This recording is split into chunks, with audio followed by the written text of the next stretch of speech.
And the last one that Jeff will be reading today is Songs to Get Over You.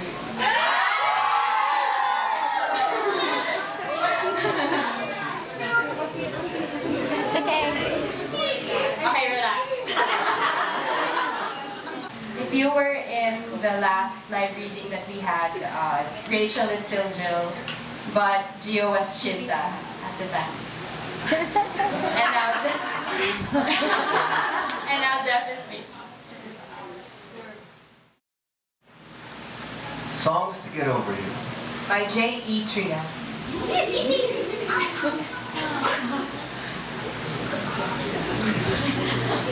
Mickey moved through the crowded space outside Commute Bar, his head brimming with thoughts of stinging slaps, emotions buried alive, and botched tuna sushi, and the wide divide between expectation and reality. Throughout the day, he had wondered if his visit his old professor gave him the catharsis that he was seeking, or if it only tightened the complicated knot of his musings. Freud's words plagued him, in addition to Nino's voice, who seemed already a permanent resident in his head. It was a chaotic party. He opened the door to the bar, heat and noise greeting him at his first step inside. The horde parted to let him through, and he caught the first flash of red hanging by a black strap from Jill's neck. He eyed the shiny, cherry red electric guitar, his dark gaze squinting at the stranger. He flicked his eyes up and caught his surprise, mirrored by Jill's corked eyebrows. "You're here," he muttered, stepping towards her, the mass of patrons closing in behind him as the sound of Kim's mic test rolled from the speakers. "And what is that? Where's Julia?"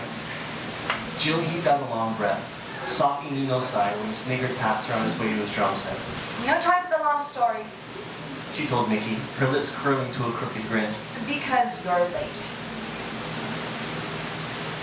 "I know that face. That's your analysis paralysis face. What's up?" Mickey was settled on the curb outside Commute, 2 open bottles of beer sitting next to his sneakers. He had spent the past few minutes staring at the screen of his phone as Anna's number rang at the end of the line, a winding, fruitless loop. He looked up at Jill's shadow hovering over him. He'd run off after their set, hiding behind the bar patron's legs while stooped on the dirty sidewalk. He should have gone straight home, but he had not seen nor spoken to Jill for nearly as long as he had missed Anna. He wanted to talk to her, to demand where exactly Shinta had taken her, why she didn't tell him she was leaving, and where the hell that new guitar came from, when there was nothing wrong with Julia, but he also dreaded the answers, and her own questions, now that his mind was set on honesty. "Good job, Yuki," and Sigmund. "Hey, look who's back. Where's your new cherry red guitar?" Jill's sigh floated down with her as she pulled her length to a crouch beside him, sharing his curve. And somewhere safe until I find something. Until I figure out what to do with it. "I didn't think out-of-town trips came with free electric guitars," Mickey said in a flat tone, handing her a beer. "You should have told me." Jill put the bottle to her lips and took a long draw before replying. I know, right?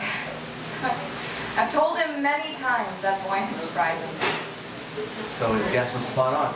Shinta was responsible for the flashy new metallic beauty. That was an easy bet. Mickey wondered what the gift was for, but he was in no hurry to know the answer. "What have you named this one?" Julio. "Because he's Julia's twin?" Because he's spicy. Doesn't he look like Julio? "He does. Julio and Julio." Mickey deadpanned, and they burst out laughing in the same second. "Nice one." He bumped his shoulder against hers, trying to catch her flighty gaze. "Do you want to talk about it?" Depends. Her laughter died in sync with his. I don't see Anna around. Do you want to talk about it? "Maybe not tonight." He tucked his phone back in the pocket of his ripped jeans. Maybe it was good that Anna hadn't picked up. He didn't think he would have delivered his script well enough, not with Jill here to distract him. He raised his beer bottle in the air, and Jill met it with hers in quick cheers.